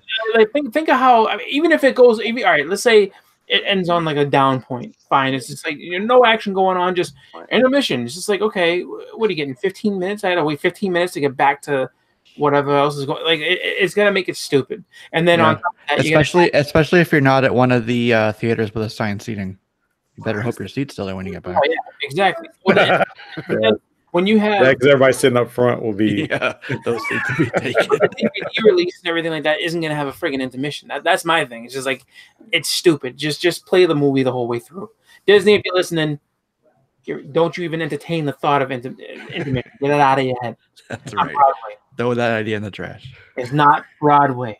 Exactly. Okay, so moving on here. Why The Last Man was ordered to series. You ever read that? Yep. Cool. That's been speculated on for quite some time. Yep. Finally got they didn't just order, they ordered his series right away. So that's usually there's a couple of steps before that. So it's moving pretty quick. With that came the news that Legion is going to be ending with its third season. So I like that show. Legion's a pretty cool character. And I suspect that has to do with the merger and all that. Yeah. Make up and changes and moves. So that makes sense. New Mutants was delayed yet again. It was supposed to come out last April. It was pushed to February. Then it was pushed to August. Now it's October. But it may come out actually on Hulu instead of in theaters. I've been having a feeling too. Yeah. That, all these delays and everything else, just like, you know what? Put it to a streaming service. That way, no one can complain. They're not going to waste their money full out. You already have a subscription based on it. And then maybe, who knows? If it does well on Hulu, then maybe, bring something to a theater and know that you've done the right thing. But other than that, that's just to save face so that if it does flop, you know what? At least it's on this streaming service that people can choose to watch it or not, rather than, people going to a movie and just, absolutely crucifying us. Mm-hmm. Yeah, there's been a couple of films that I think, like Universal, for example, they weren't quite sure about. They were supposed to have them come out in the theater. Mowgli was one. And then what was the other one? Space movie. Cloverfield Paradox. That was supposed to come out in the theater, and then it got pushed to Netflix. Yep. So that's kind of their version of that now that they've pulled away from Netflix. So yeah. Also, there was an interview. It was the lady's name is Lauren Schuler-Donner. She was a producer for X-Men. She worked with Kevin Feige and stuff. She basically confirmed that he's taking all this stuff. It's going to be completely up to him and Disney if they want to go ahead with Gambit and X-Force. So only if they want to. They asked her. She said that's all on Kevin. So we don't know about that. Oh, rush. Right. Black Widow also pushed. Production was supposed to start. It's pushed to June. The principal photography is going to start actually in the UK in June. It should be finished by next September. Kind of no surprise again, with the merger and everything. That's kind of their focus there. But there's talk that this may be the first R-rated film under the Marvel banner. So might be interesting. R-rated Black Widow. So who knows? And then in terms of like Daredevil and not Daredevil, we were just talking about him. Deadpool. They just had the earnings call that we were talking about with David with Star Wars. In that same call, Bob Iger was talking about, we recognize the success and the popularity of Deadpool, and it is R-rated. We're going to bring him over, and we're going to continue with that. He said that they might be under a different banner, so not to confuse people and the audience, the targeted audience. But if it was R-rated and it worked well, meaning Deadpool, it's going to be under Disney as well. Oh wow. Wow, Disney's first R-rated property, huh? Yeah. That's. I mean, it's tough because under like subsidiary and smaller names, they've put out a lot of stuff that you wouldn't expect to be Disney. Mhm. Like I want to say like I know I've brought it up before. It's like Big Money Hustlers, which is like the Insane Clown Posse movie. Like they made that. They also made the 13th Warrior, which was Greatest movie ever.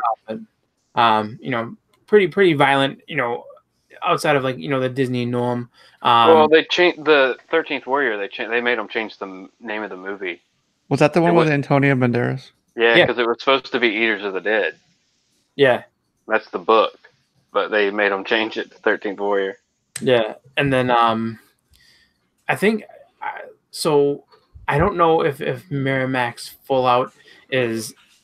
I think it's an association with Disney or something like that, because I remember Quentin Tarantino making a really big stink about when they had released, I think it was Star Wars around the same time as Hateful Eight, and he was pissed off that they made them they move from that big theater in LA, and he's like, like Disney.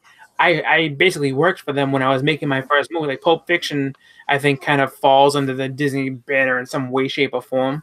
So they've had it before, but to have it actually be Disney named and rated R, that is going to be something that's different, because I don't think they've ever done anything like that before. I mean, it's easier when you put it under a different name, where it's just like, right, Vista Productions, but this is rated R. It's just like, well, I mean, a lot of people aren't going to think Disney from that, but to have the mouse's ears and that's exactly with a bullet hole in it, like the Watchmen thing. Yeah. Yeah, they may keep like Fox Searchlight and stuff, and kind of put stuff under banners like that, and just to keep it under a different house. So it'll be interesting to see what happens with that. All right, so trying to lightning round, like Justin said. James Gunn, he was offered Superman. Saw that. How they enticed him over to come to WB. Obviously, we now know he's doing the Suicide Squad. I think we talked about that, or you guys talked about it last week, which is interesting because he has Brightburn coming up, which is kind of like a Superboy from hell to kind of take on the whole genre. So should be interesting. There is a rumor going around that Henry Cavill was demanding like script and directorship approval for Man of Steel 2. It's false. Don't believe that if you see it. It's false. Okay. Right? So. Yep. Resident Evil is getting a TV series. It's in development for Netflix. Cool. That should be pretty cool. TV series. They just re-released the video game Resident Evil 2, so yeah, it's a smart thing to do. Yeah. We're running through some zombies here. World War Z sequel, Dead in the Water. Yeah, that's fine. Don't really need it. Production. Yeah, but I like the way you said that. They zombies dead in the water. Good stuff. Yeah. Right. And then Walking Dead is renewed for a 10th season. There's talk of Lauren Cohen, who played Maggie, getting her own spinoff. Nice. So we already have like the Rick Grimes movies that are starting this year, but now they're adding. I guess they're moving into more like that space, the film space. So pretty interesting. You guys familiar with H.P. Lovecraft at all? Yeah. Yes. Okay. So Stanley Kubrick did something called The Color of Space, which is based on a H.P. Lovecraft story. Nick Cage is starring in a movie about that. Yeah. I mean, I'm just thinking, see, talking about Lovecraft, then Kubrick, and oh man, it's gonna be a freak out movie. Exactly. This studio teamed up with Nick Cage for Mandy. If you saw that, it's like psychedelic and phantasmagoric, like trippy horror movie. Pretty wild. So in true Lovecraftian style, it's basically this meteor comes down, turns the whole landscape into like this wasteland, and mutates all these animals, and they're like giant animals and creatures and stuff. So basically Nick Cage in Annihilation, with all those monsters and stuff. Yeah, right? Sure. Something like that, but more like wasteland destroyed. So Mad this Max. I thought was interesting. Nickelodeon and Netflix are teaming up. They're doing an animated Teenage Mutant Ninja Turtles film. I can see that. Yeah. Really? Hasn't been one of those since what, 2008, 2007. Yeah, I don't that know. makes sense. I mean, they need to reach out to some other people for some content here and there, and they know the turtles. The turtles definitely have a huge following, both adult and children. So it's a smart move. Yeah, I think it's probably a cheaper budget too, because for whatever reason, the turtles, the viewership just starts to go downhill after that first film. Yeah. You know, I like Back in Time. That was fun. Oh, one and two. All right. The big problem with part 2 was that everybody, because you're talking about when I was little. Because Vanilla Ice didn't get enough screen time. Go Ninja. Not Vanilla Ice. No, everybody expected Go, you Ninja, to watch go. So you watch the first one, you get them fighting Shredder. Okay, cool. Shredder and the Foot Clan. But then the second one, everyone's expecting, and they had, Toka and Razor. Yeah, Toka and Razor, and everyone's like, "Oh, Bebop and Rocksteady." They're gonna, because like they started alluding, there's gonna be other mutants. They're gonna fight, and people are like, "All right, Bebop and Rocksteady are gonna be in this." All right, cool. And then you got, Toka and Razor, and they were just like, they made them ridiculous. They were stupid, and I was just like, ugh. But overall, though, I think at that point too, they just, they knew they were marketing for kids, and they're trying to sell toys, and that's the same thing with like Ghostbusters 2. Ghostbusters 2 is all about selling toys. Ghostbusters 1, phenomenal film. 2, trying to sell toys. So that's what happens when you have those sequels and they try to sell toys. But Turtles 3, actually, they're trying to get back to like making a good movie. So I'll give you that. Jesse's not wrong about that one. So real quick though, just in they did 3 in the first round, 2 in the second round. Did you guys like part 2 better than the first one for each round, or did you guys like the first ones better? I've only seen the first 3, and that was it. I haven't seen any of the other ones. Oh, you didn't see the Was Michael it, Bay ones? Oh God, Out of the Shadows? no. That was trying to ruin every '80s property that had any sort of nostalgia to anyone who grew up during that time. No, that man, no. That guy's a piece of shit, and I'll say that straight out. Michael Bay. I hate Michael Bay for what he did to the Transformers. He did some pretty messed up things to G.I. Joe's, and then by the time Turtles rolled around, I was like, I'm not watching this. Like, you couldn't pay me to watch that crap. All right, since we're talking about monsters and mutants and creatures and whatnot, I don't know if we mentioned this or not, but Matt Smith is actually joining Jared Leto on the Morbius film. All right. So I don't know who he'll be or what, but interesting. No, that's cool. I like Matt Smith. Yeah, it's a good Doctor Who. Yep. Yeah, what else have I seen him in? He's been in... Well, is he the one that was in Harry Potter? Was he Barty Crouch Jr.? No. No? Oh, okay. I don't know. See, I know he was a Doctor Who. That's why I'm trying to think of those, like trying to picture who Matt Smith is, because I'm not a big Doctor Who fan, so it's just kind of like. No, and he had a great run on Doctor Who. I really enjoyed it. So yeah. But yeah, the face I made was for Jared Leto, just because I get nervous anytime it's mentioned. But for the Morbius movie, who knows? Maybe he'll do it. Maybe he'll do a great job. Who knows? Hope he doesn't freak out the cast like he did with Suicide Squad. He was sending, like weird, dead rats and stuff in the mail. Yeah. Just... Really? So I guess the last thing I'll ask you guys, there's the search is on for 2 people, Batman, right? Mm-hmm. Who's gonna be Batman now that Affleck's out? And who's gonna be Wolverine? Now that he was out. I've heard 2 people considered, one for each. Mm-hmm. One that was suggested, and the other one I guess is who's like they're looking at as the front runner. So for Batman, I've heard the front runner. Yeah, it's just like I don't. No. Robert Pattinson is Batman. I don't know about that. Well, as I'm saying, you can't know twinkling vampire, and the reason because in Twilight, when the sun hits them, they start twinkling. Yep. I know that, which is sad, but I know that. Although that might cool under the cape and cowl. Sparkle under there. Fargo Okay. Batman. So yeah, no, he's not the right choice. Like, you can do better than that. That's just being lazy. Like, you don't even put him in your mind. And then somebody had said, I forget who suggested it. I want to say it might have been, I think someone said like Kevin Smith or something like that has suggested that Tom Cruise be the Wolverine. No, he's too old.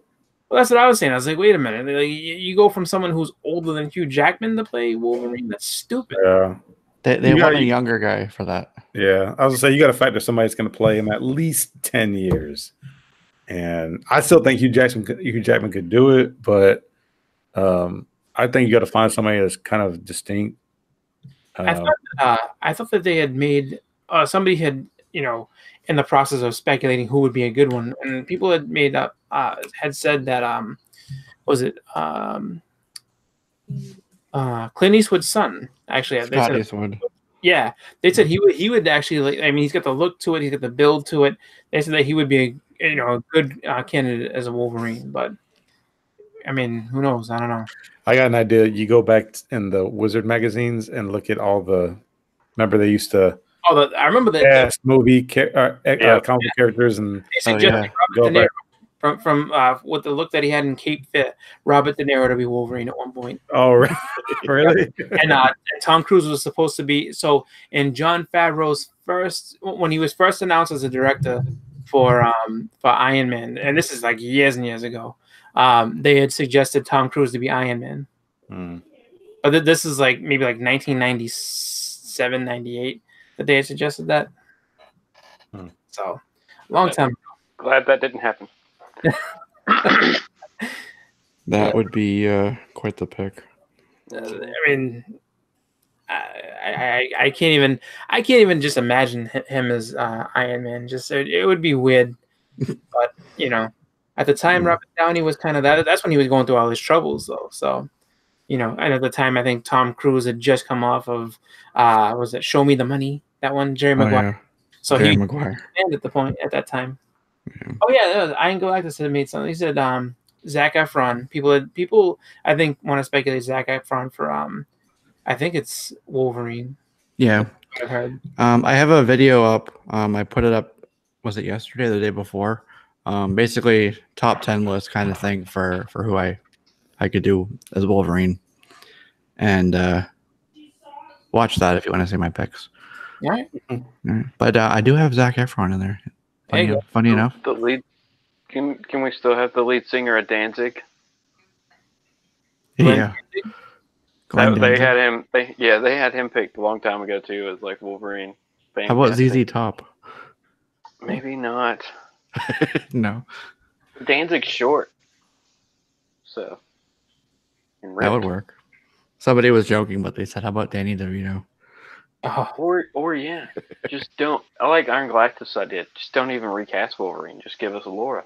Yeah, Daphne Keane, X-23. Mm-hmm. Bring her over from Logan. Easy. That'd be easy. Yeah, but I think that Wolverine's going to be kind of the face of the franchise. Oh, so it has to be somebody that can carry that franchise and that brand name. Yeah. Plus, I think people eventually want to see. More I think they want to see more Ryan Reynolds and Hugh Jackman meet up, but I think we're gonna get that one time, and then that'll be done. A cameo or something. But yeah, I think people want to see it. Well, we did see Deadpool staple Hugh Jackman's face to him. The first movie. Yeah. No, I think that Hugh Jackman, I think that really he's when you look at the stuff that he's been talking about doing, I think he's like liking getting into some different roles. I think he had a good time being doing The Greatest Showman and stuff like that. So I think that he just wants to like kind of expand his repertoire into doing some just other type of movies and other type of roles that like aren't so much just stuck in the same thing. So I mean, before Wolverine, he was. And he still kind of is now because of obviously what he's doing with Showman, but he's really known for his Broadway, his theater. Yeah, exactly. So I think that's what he's looking to do more of, just because it's different. It's probably less it's probably less daunting than what he's been doing. And I mean, he's getting older. It's just like I mean, even though he's in phenomenal shape, it's just like, to be in that shape, in the shape that he was in to do those movies, it's just like, you can't keep working out like that when you're getting older and older. So it's just like, hey, if Arnold can do it, you can do it. They keep paying you. You can do it. You can do it. Who knows? Who knows? I mean, maybe we can get Hugh Jackman back, even if he comes back for just to honor that one promise. Like, oh, like if they do the merger, I'll come back. All right, even if it's just one movie. He did say that. That'll be fine. Mm-hmm. To your point, Edwin, Stallone's doing another Rambo, so Nice. things like that are another question. So those guys keep reinventing themselves and keep getting back into shape. Because when the first Expendables came out, I mean, he was in incredible shape, and then he got kind of like bulky for the first Rambo, but like I think I guess he's like back to slim down, slim down but still jacked. So it's just like, Stallone, whatever your secret is, man, good for you. Mm-hmm. Steroids. Of course, but still, you gotta give him, some type of hope. Like, oh, you're doing great. Love, yeah. What is he? 70 something years old. There's no way he's doing it naturally. Exactly. He's taking whatever Stanley was taking. Hey, yeah. Imagine if Stan was that ripped and we just never knew it. Mm-hmm. He'd be like what's his name? The neighbor on The Simpsons. Oh, Ned Flanders. Oh, yeah. yeah. Or groundskeeper Willie. Yeah. Stan did wear a lot of sweaters, so maybe he was just covering up all that muscle. That's right. Oh, that's funny. All right, guys. Well, what do you guys got coming up on your channels, or something to tease for folks? I'd need to get a video out. I haven't done one in quite a while. I hope to do one soon, but I got other things going on. But yeah. We'll see. Cool. We'll be looking forward to it. A video tomorrow of something. Of something. Videos are coming. Nothing too spectacular. Just some videos, just some books. Well, don't undersell yourself. You wow. want I don't even want to watch. He said it's not spectacular. I'm not gonna watch. I know, right? It's like, it's nothing that you want to see, but I'll put something up anyway. No, videos are coming and everything. Just for me, like, see, like the fun part is like, because Justin's like going to a con and people are like, con this, con that. That's not for me for a little while. 2 more months, then there's gonna be a con coming, and I can't wait. So, con season up here kind of starts a little late, which, I do kind of resent a little bit, because I feel like, during the wintertime, I mean, it's cold out. Like, there's plenty of people looking at, especially on the weekends, like, get a con going, do something up here, but nothing. At least not where I'm at. So, Boston is lame in the winter for Comic Cons, unfortunately. But I will have videos up showing new books and stuff like that. And, someone had, everyone had mentioned just now, IG. You're not kidding. I haven't posted on Instagram in a long time. My God. Oh, I was referring to Iron Galactus, what he said. Oh. He said, you guys put up more videos, and he needs content. We'll get to it. I have videos, and man, I have to get back to Instagram. My God, like, it's funny just because, like, I had Instagram going well, and then I just stopped and was like, I need to take a lot of pictures and put up a lot of stuff. So I'm going to get all my social media stuff working out great, but there will be videos coming soon. Thank you, Iron Glow. He says, I only have 1 thumbs up, but I could use it on multiple videos. Oh, yeah. That's cool. Yeah. Cool. So, Justin, was that your real answer? Something about topics tomorrow? Yeah, there'll be a new video tomorrow. Either a haul or an unboxing, but probably a haul. Definitely tomorrow, though. Unboxing of a haul? Videos. Do what? When are we getting some more Magic Card videos, like unpackings and all the rest? Magic Card. And I didn't know you had those in your hand. I was just saying as actual, sheer curiosity. Because I got a box over here that I got to open. So I've got. All right. I got 3 videos lined up that I need to do. You're getting at least one tomorrow. I feel like a Sunday morning comics, Sunday morning comics and cards should be happening. Ooh, Yeah. man, I think it just expanded. I like that, Chris. I like There it that. is. Except they're all land cards. And you know why? Because now it's just like, football's over. So I have my, just Sundays in the mornings are wide open. So it's just like, as soon as I am able to be up and awake, it's just like, all right, here we go. Here we go. All right, so we're coming back this Sunday morning. Yeah. It's settled. Settled. All right, I'm gonna show you guys. Easy. I got things coming up on my channel. What are you gonna do, man? Various things. All right. I do not have a contest. This is for Orville Redenbacher. 3 days. What is this? No, this is Orville Redenbacher. The reason I'm showing you this is official. Well, boom, we get first good look at some costumes over here. Ah, nice. Including the Hulk. I was about to say, when did you get sponsored by Orville Redenbacher? That's good stuff. Right. Yeah. So look at that. First good look at Endgame costumes with the Hulk there. Yep, Hulk's in his own costume. It looks like he might be a little smarter, maybe more professorial. I think Banner's personality in the Hulk. Mm-hmm. Yeah. Or it's like a suit that makes him Hulk out or something like that, or controls it maybe. And look, I wonder if Cap has, if you see like his shoulder pads and the chest and everything like that, I wonder if he's gonna have like now a vibranium weave in his suit. That would make sense. I mean, he is in Wakanda. Like, he's in Wakanda, and you're gonna be fighting Thanos again. Yeah, like, upgrade the suit. Upgrade the suit. Upgrade it.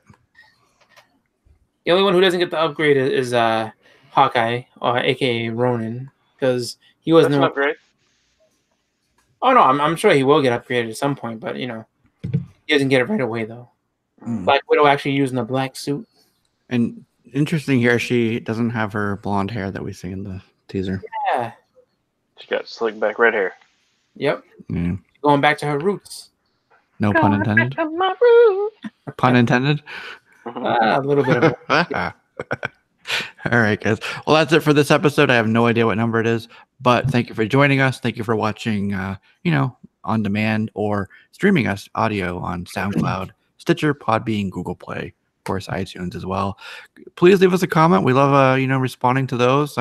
Feedback, questions, ideas for a new show or a new topic on a different show, anything like that. Love to hear all that. Definitely check out comicbooked.com. Hit up Edwin for all your pressing needs. And don't forget to visit our friends at Comic Frontline. New topics going up all the time, including a review from Justin tomorrow. So look for that. So there we go. That's it. This is Comic Conversation, and we're done. Have a good one, everybody. Peace. Thanks.